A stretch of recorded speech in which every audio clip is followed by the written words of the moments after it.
Praise the lord. బైబిల్లో హల్లెలూయా అనే పదం ప్రకటన గ్రంథం 19వ అధ్యాయంలో మనకు కనిపిస్తుంది. క్రైస్తవ ప్రపంచం అంతటికీ తెలిసిన పదం ఇది.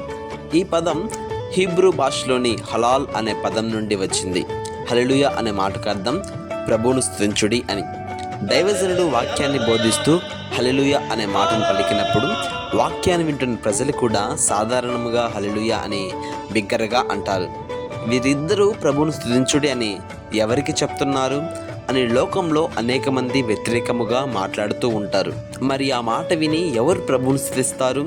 కీర్తనల గ్రంథం 34వ అధ్యాయం 7వ వచనాన్ని బట్టి చూస్తే, ఎవరైతే యెహోవా యందు భయభక్తులు కలిగి ఉంటారో వారి చుట్టూ దేవదూతలు కావలిగా ఉంటారు అని వాక్యం సెలవిస్తుంది. దైవజనుడు మరియు అక్కడున్న విశ్వాసులు హల్లెలూయా అని పలికినప్పుడు ఎవరు ప్రభువును స్తుతిస్తారు అంటే, మన చుట్టూ ఆయన కావలిగా ఉంచిన దేవదూతలు ఉన్నారు. వారు ప్రభువును స్తుతిస్తారు. అంతే మాత్రమే కాకుండా మన చుట్టూ ఉన్న ప్రకృతి కూడా ఆయన్ను స్తుతిస్తుంది. భూమి ఆయనను స్తుతిస్తుంది, ఆకాశం ఆయనను స్తుతిస్తుంది, సూర్య చంద్ర నక్షత్రాలు కూడా ఆయన స్తుతిస్తాయి. పక్షులు, వృక్షాలు, జలచరాలు సమస్తము కూడా దైవాతి దేవుడైన యేసయ్యను స్తుతిస్తాయి.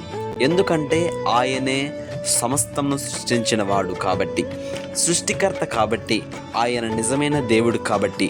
లోకంలో అనేక మంది సృష్టికర్తను విడిచిపెట్టి ఆయన చేసిన సృష్టిని పూజిస్తున్నారు. అట్టి వారందరికీ సృష్టికర్తను తెలుసుకునే కృపను దేవుడు అనుగ్రహించునుగాక. ఆమేన్.